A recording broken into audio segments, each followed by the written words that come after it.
तो हमारे MP board वाले जितने भी बच्चे 10 मार्च के दिन आपका मैथ्स का पेपर है, ये वीडियो विशेष 10 मार्च के लिए है। ठीक है, मॉडल पेपर है ये। ठीक है, बहुत ही इम्पोर्टेंट क्वेश्चन मैंने इसमें सारे के सारे ऐड किए हैं। आप बढ़िया से कंप्लीट कर लोगे ना तो ये समझ लीजिए कि आपने अभी तक कुछ नहीं पढ़ा ना, तो एक ही पेपर में आप 40 से 45 नंबर कवर करोगे। 75 के 75 नंबर करोगे। जी हाँ, विश्वास करो। जो लोग कहते हैं ना कि नहीं यार साल भर पढ़ने से 75 तो नहीं, गलत कहते हैं। सही दिशा में और सही तरीके से यदि मेहनत की जाए तो मात्र 10 दिन में भी आप 75 के 75 नंबर कवर कर सकते हैं। आपको पता होना चाहिए कि इस चैप्टर से ये चीज़ें आती है हर साल, और ये चीज़ें करने से आपको नंबर सही आएंगे। लिखने का तरीका सही होना चाहिए। ठीक है, कुछ बेसिक कॉन्सेप्ट है वो भी क्लियर होना चाहिए। तो चलिए इस सैम्पल पेपर को अपन अच्छे से सोल्व करते हैं। मैं आशा करूँगा और मुझे पूरा विश्वास भी है कि आप भी बेहतर तरीके से अंत तक बने रहेंगे और सही तरीके से समझेंगे सारी चीज़ों को। ठीक है, चलिए शुरू करते हैं। द्विघात बहुपद है A x square plus B x plus C के शून्यकों का योगफल होता है। द्विघात बहुपद है A x square plus B x plus C के शून्यकों का योगफल। योगफल ध्यान दीजिएगा, योगफल का मतलब होता है अल्फा प्लस बीटा शून्यकों का, माइनस का बी बटा ए होता है। गुणनफल alpha into beta is equal होता है सी बटा ए। अब देख लो योगफल कहाँ पे है वो बता दो देख के। तो माइनस का बी बटा है। यदि गुणनफल पूछता तो क्या करते अपन, सी बटा ए लिखते। कोई एक एपी है, इसमें 10 7 4 दिया गया है, इसका 10वां पद ज्ञात करना है। कौन सा पद बताना है, 10वां पद। देखिए सिंपल सी बात है, 10वां पद। देखो सबसे पहले यहां पर ए ज्ञात करो आप। पहले ए क्या है, ए है भैया 10, क्योंकि पहला पद 10 है। सारवंतर क्या है, सारवंतर निकालने का तरीका क्या है, a2 माइनस a1। a2 कौन है, दूसरे नंबर वाला a2, पहले नंबर वाला a1। तो 7 माइनस 10 तो माइनस का 3 आया। कितना आया, माइनस का 3 आया। अब 10वां पद याद करना है तो a प्लस 9d, क्योंकि a10 इज इक्वल होता है a प्लस 9d। ठीक है, तो a का मान कितना गया, a का मान है 10 और गुणित प्लस 9 गुणित माइनस का 3, 9 हो जाएगा 27। तो 10 माइनस का 27, तो आंसर कितना है निकल कर माइनस का 17, जो कि कहाँ पे आंसर है आपका, आंसर नंबर दा है। ठीक है, पेड़ की छाया और उसकी ऊंचाई के बराबर है। एक पेड़ की छाया जो है क्या है, उसकी ऊंचाई के बराबर है। उस समय सूर्य का उन्नयन कोण कितना होगा। पेड़ की छाया, तो मान के चलिए ये कोई पेड़ है और इस पेड़ की छांव यहाँ पर है ये। ठीक है, तो इस समय सूर्य का उन्नयन कोण कैसा बनेगा, ध्यान देना। तो यदि मान के चलिए कि अपन ने इसको मान लिया 5, इसको भी मान लिया 5, क्योंकि दोनों बराबर है। अब बराबर है तो 5/5 आ जाएगा। आंसर कितना है आपका 1, और 1 आंसर रहता है आपका 45 डिग्री का मान होता है। ठीक है, चलिए आर त्रिज्या के वृत्त के त्रिज्यखंड का केंद्रीय कोण थीटा डिग्री है। केंद्रीय कोण कितना है, थीटा है। तो त्रिज्यखंड का क्षेत्रफल ज्ञात कीजिए। तो क्या करना अपने को, त्रिज्यखंड का क्षेत्रफल ज्ञात करना है, और त्रिज्यखंड का क्षेत्रफल होता है पाई आर स्क्वायर थीटा बटा 360। ठीक है, दो गोलों का आयतन का अनुपात, ध्यान दीजिएगा आयतन का अनुपात कितना है, 64/27 है। 64 का अपन यदि क्षेत्रफल निकालेंगे तो क्षेत्रफल का होता है भुजा की घात 2। तो घात 2 यानी कि 64 किसका वर्ग है, तो 8 हटिया 64 यानी 8 की घात 2, अनुपात 27 है। तो आपका हो जाएगा ये, सॉरी वह आयतन दिया है, सॉरी गलती से ना क्षेत्रफल में भूल गया था। आयतन दिया, आयतन दिया है। तो ये तो 64 है ना, ये किसका वर्ग है आपका, जल्दी से बोलो। हाँ, तो 64 जो है आपका वर्ग है यहाँ पर। ठीक है, 27 जो हो गया वो तो 3 का है और ये 4 का है। अब यदि हम बात करें तो ये वर्ग क्षेत्रफलों का अनुपात ज्ञात करना है, क्योंकि ये आयतन हो गया। अब वर्ग बताना तो 4 की घात 2 यानी 4 चौको 16, 3 तिया 9, 16 अनुपात 9 इसका क्षेत्रफल आ जाएगा। क्योंकि भुजा क्या निकली अपनी, एक तो 4 निकली और 27 का ऐसे बना था 3 से बना था, क्योंकि घात 3 होता है आयतन का मतलब, क्षेत्रफल का मतलब घात 2 कर दो। तो 4 चौको 16, 3 तिया 9, समझ में आ गया। चलिए यहाँ पर फॉर्मूला दिया गया है A plus sigma F I D I बटा सिग्मा एफ आई का सूत्र ज्ञात करो। तो ये सूत्र किसका है, ये आपका माध्य का सूत्र है। और माध्य के अंतर्गत भी ये है कल्पित माध्यिका। ठीक है भैया, याद रहेगा। चलिए आगे बढ़ते हैं। यहाँ पर आपका इंग्लिश मीडियम वाले बच्चों का है, तो पहला जो है आपका माइनस का बी बटा आया। दूसरा जो है 10 7 4 द 10th टर्म ऑफ, यानी कि 10वां पद क्या है अभी तुम निकाल के बताया उधर अपन ने। तो यहाँ पर आपका ठीक है, ये मिसप्रिंट है यहाँ पर है ना, ये -17 है ना बेटा, क्या है -17। चलिए आगे बढ़ते हैं। इसमें 45 डिग्री का पाई आर स्क्वायर थीटा अपॉन 360। यहाँ पर देख लीजिए रेशो बताना है आपको स्क्वायर का, तो स्क्वायर का रेशो है अपना 16:9। और ये जो फॉर्मूला है, ये फॉर्मूला है ऑफ द मीन का।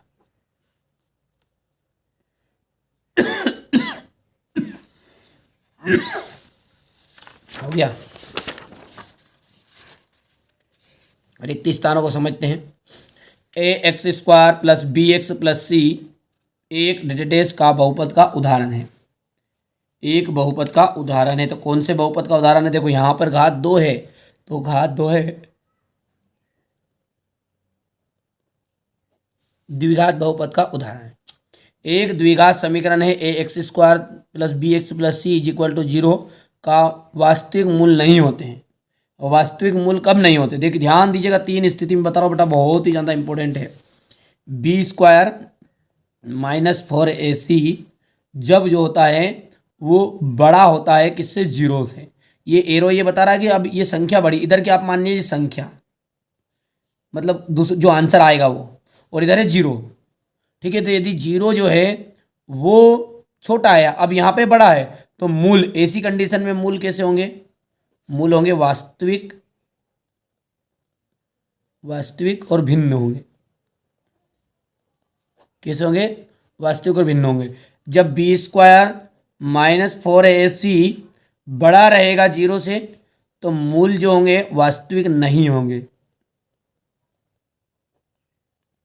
वास्तविक मूल नहीं होंगे। और एक और तीसरी कंडीशन है आपकी कि b² -4ac इक्वल टू 0, तो मूल अब बराबर है, नाम के तो मूल कैसे होंगे? मूल बराबर होंगे। याद रहेगा इतनी चीजें, 3 चीज याद रखना। अब यहाँ पर वास्तविक मूल नहीं है, तो स्थिति कौन सी बननी चाहिए बताओ जल्दी से?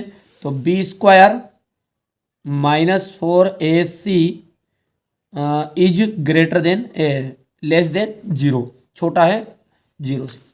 वहाँ अनुक्रम जिसका प्रत्येक पद अपने पूर्ववर्ती पद से एक निश्चित अंतर रखता है, क्या कहलाता है? वही तो कहलाता है एपी।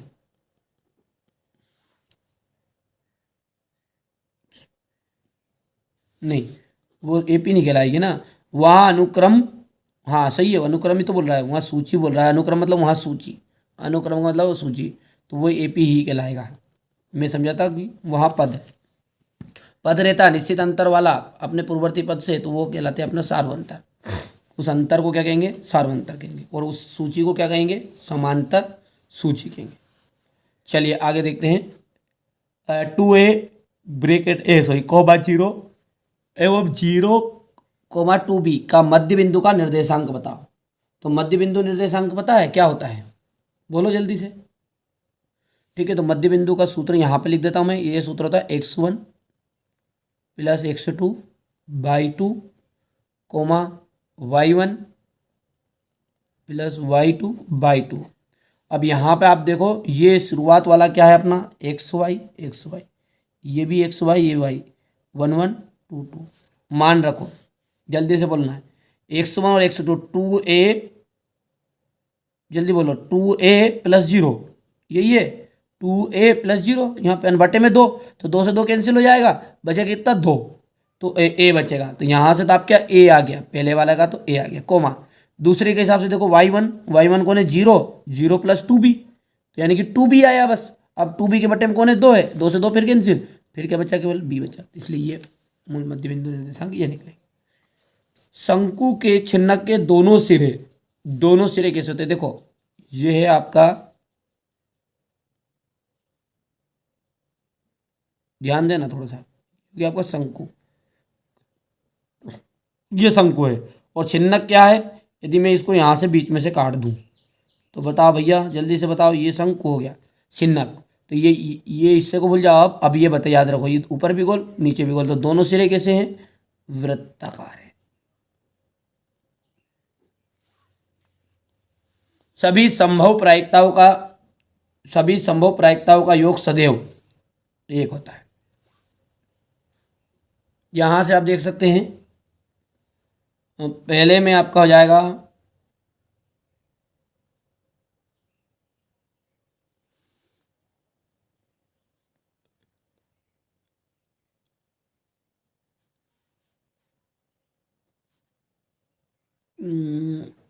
QUADRATIC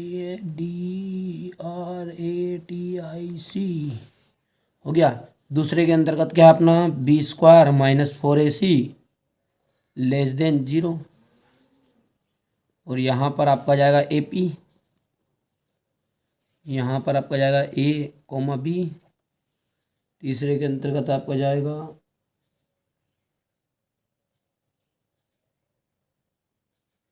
सर्कल मिल ना, और छठे में आप भर देना, क्या भरोगे, 1, ये वृत्ताकार को आपको ट्रांसलेट करके लिख देना, सर्कल लिख देना, हो गया।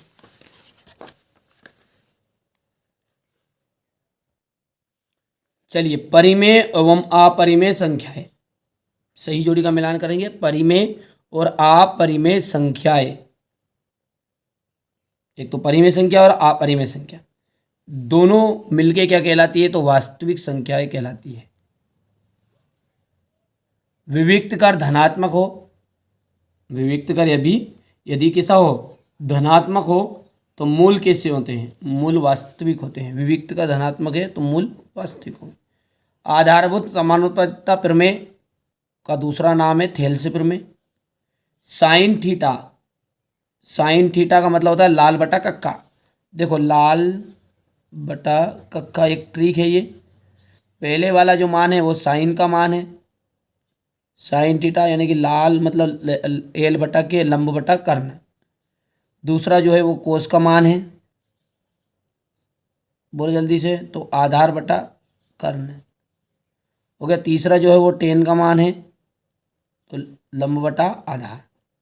ठीक है, तो पहला क्या है अपना साइन का है, तो यहाँ पर ये द्वितीय होता जाएगा। टेन 60 डिग्री का मान होता है करनी में 3, और 1 - sine square theta is equal to होता है कोस स्क्वायर थीटा। चलिए, रेशनल नंबर तथा and irrational number is equal to real number, तो ये हो गया पहला। और यहाँ पर दूसरे के लिए आपका आंसर था यहाँ पर ओरिजिनल रियल। तीसरा जो है Thales theorem, sine theta by tan theta. अब यहाँ पर जो ये देखिए चौथा, यहाँ पर मिस्टेक है, ये टेन थीटा वाला नहीं है ना, ये आपका है साइन थीटा, हो गया। ये आपका है साइन थीटा केवल, ये गलत है, यहाँ पर मिस प्रिंट कर दिया।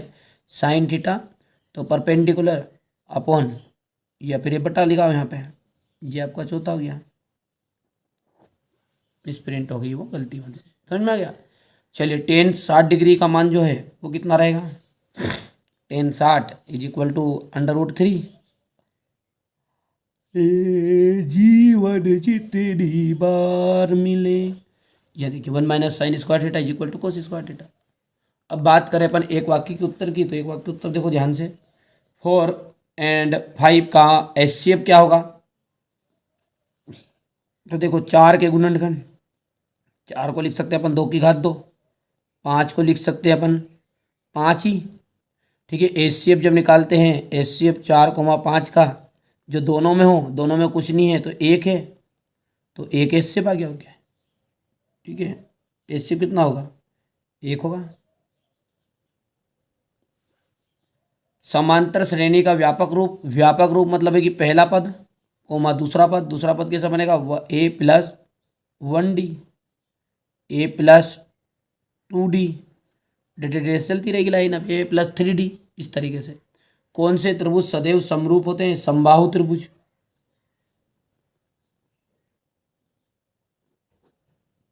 मूल बिंदु से x, y के बीच की दूरी क्या होगी, जो मूल बिंदु है उससे x, y के बीच की दूरी क्या होगी, मूल बिंदु से x, y के बीच की दूरी। तो देखो मूल बिंदु क्या कहते हैं अपन, ठीक है,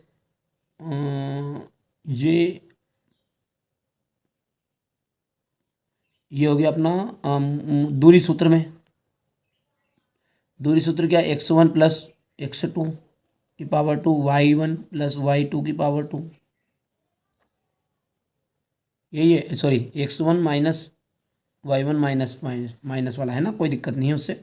तो ये माइनस है, तो अब यहाँ पर देखो एक तो x है माइनस 0 की पावर 2, और ये y माइनस 0 की पावर 2।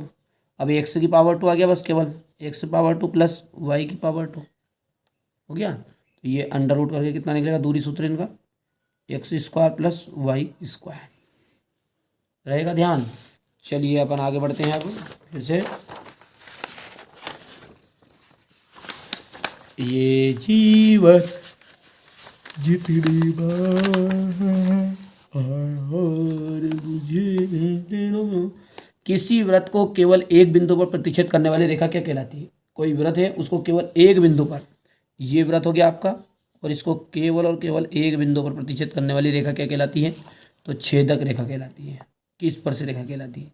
जो एक बिंदु पर करे ना उसे स्पर्श कहते हैं, जो दो बिंदु पर करेगी उसे छेदक रेखा कहते हैं। तो स्पर्श रेखा। प्रायिकता ई की घटना ई की प्रायिकता प्लस ई नहीं की प्रायिकता का मान कैसा होता है, तो ये बोल रहा है P E plus P E bar है इज इक्वल टू 1। तो यहाँ पर आंसर आपका क्या जाएगा, 1 आ जाएगा, याद रहेगा भैया। अरे मेरे बाबू जल झमेला मैं तो नाचूंगी, यहाँ पे 1 हो गया है। दूसरा जो है अपना आ जाएगा ए प्लस 1d, ए प्लस 2d, डेट चलेगी। तीसरा जो है वो भर देता हूँ मैं पहले आपका,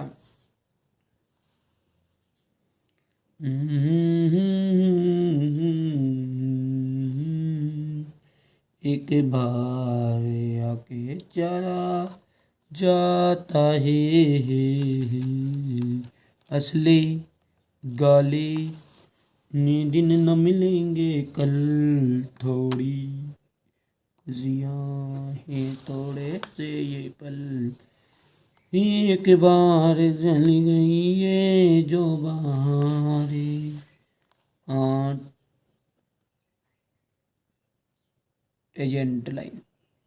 थोड़ा बहुत बेटा मेरे हाथ मिस्टेक हो जाती है, मैं थोड़ा हिंदी मीडियम को पढ़ाता हूँ ना, इंग्लिश में थोड़ा ज़्यादा ही कम है, हाथ तन है यार, थोड़ा कम का है तंग, ज़्यादा ही तंग है वो, तो थोड़ा वो देख लेना बेटा, है ना, यहाँ से ऊपर समझा दिया, समझाया वही चीज़ है ना, आएगी बस, इजी कमान एक आ जाएगा। लौट के ना आएगी गुजरी। चलिए सत्य और असत्य। x ब्रैकेट में x minus 1 is equal to 0, और x का मान 0 और 1 है। तो देखो सही तो है, ये एक बार अपन जब मान निकालें तो x minus 1 is equal to 0 कर देंगे, और एक बार निकालेंगे तो x बराबरी पे 0 है, तो एक तो मान ये आएगी ऐसी, और एक आ जाएगा प्लस का मान। सही तो है, 0 और 1 है, तो बिल्कुल सत्य बात है ये। समरूप त्रिभुजों के क्षेत्रफल सदैव बराबर होते हैं। जो समरूप त्रिभुज होते हैं उनके क्षेत्रफल सदैव बराबर होते हैं क्या, तो ये भैया नहीं होते, कोई जरूरी थोड़ी जो सामने देख से दिखे अच्छा बराबर ही लगे। -4 6 कोमा एवं 4 कोमा -6 के मध्य बिंदु के निर्देशांक। 4 कोमा 6 है तो मध्य बिंदु के निर्देशांक ये नहीं निकलेंगे, आप मैंने बता ही दिया था, मध्य बिंदु के निर्देशांक निकालने के x1 प्लस x2 बाई 2, और ये ब्रैकेट आ जाएगा, यहाँ पे आ जाएगा कोमा, y1 प्लस y2/2। तो x1 का मान कितना है, ये 1 हो गया, ये 2 हो गया, तो -4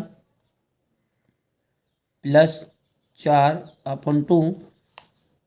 0 y1 का मान कितना, 6 -6/2। ठीक है, तो भैया यहाँ से 4 में 4 गया तो 0 है, तो ऐसा ही बात नहीं। तो 0/2 0, यानी कि 0 आ गया, यहाँ से भी 0 आ गया, तो 0,0 आता, तो इसलिए ये बात भी क्या हो गई, अपनी असत्य हो गई है। सॉरी, ये थोड़ी ऊपर वाला है यार, ये है गलत, मतलब असत्य है। और किसी निश्चित घटना की प्रायिकता का मान सदैव 1 होता, तो ये ट्रू है, ये सत्य है। ठीक है, याद रहेगा। और वृत्त के केंद्र से जीवा पर डाला गया लंब जीवा को समद्विभाजित करता, बिल्कुल, आपने प्रमेय पढ़ी, थोरम ये पढ़ी होगी। ये वृत्त के केंद्र से जीवा पर डाला गया लंब जीवा को क्या कर देता, समद्विभाजित कर देता है, तो बराबर टुकड़ों में बांट देता है ये। तो यहाँ पे ए पी बराबरी पे पी, ये सब आया था, नहीं आया था, सवाल आया था, सत्य कुल मिला के बात है। दीर्घ वृत्तखंड का क्षेत्रफल संगत त्रिज्यखंड से कम होता है।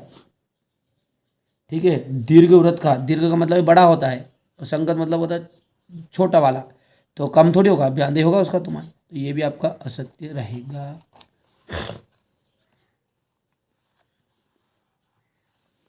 यहाँ पर बात करें अपन, तो ये आपका पहला वाला है जो है वो ट्रू है, टी लिख देता हूँ। दूसरे वाला जो है ना वो आपका फॉल्स है। तीसरे वाला जो है ये भी फॉल्स है। चौथे वाला जो है वो आपका ट्रू है। पांचवा वाला ट्रू है। छठे वाला फॉल्स है, याद रहेगा। अब क्वेश्चन आंसर की बात करते हैं, यहाँ से आपको देखना है।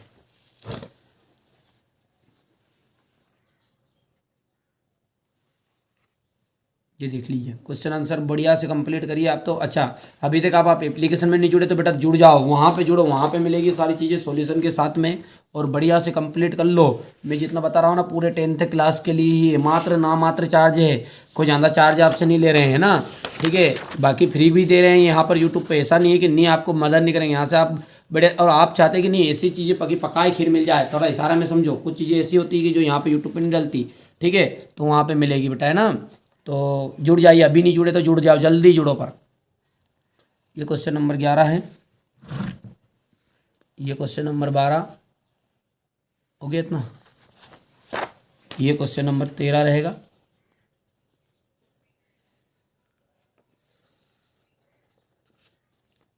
क्वेश्चन 14 ये हो गया।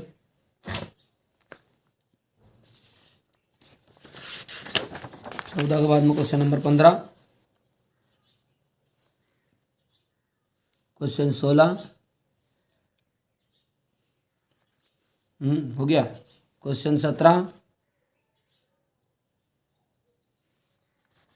और ये क्वेश्चन नंबर 17 का अथवा प्रारंभिक प्रायिकता घटना को परिभाषित करो। क्वेश्चन 18 ये अथवा वाला। क्वेश्चन नंबर 19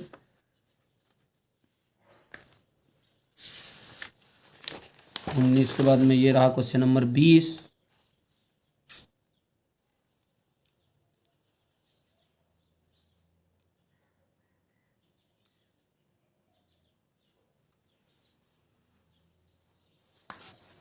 ये क्वेश्चन नंबर 21 के बाद 22।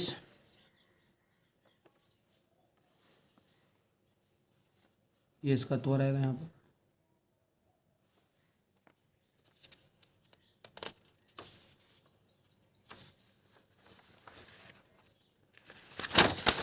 ये रहा क्वेश्चन नंबर 23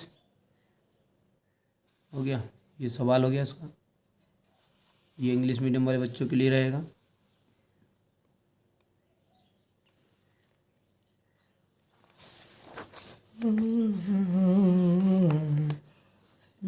फिर कोई क्यों अकेला ही। चलिए, तो ये मैंने आपको सेट डी अच्छे से समझाने का प्रयास किया, कोशिश की अच्छे से समझाने की। ठीक है, आशा करता हूँ कि आपने अच्छे से सॉल्व किया होगा। अच्छा, अभी तक अपने एप्लीकेशन में नहीं जुड़े तो जुड़ जाओ, अभी भी है मौका। ठीक है, तो चलिए मिलते हैं अगले वीडियो में।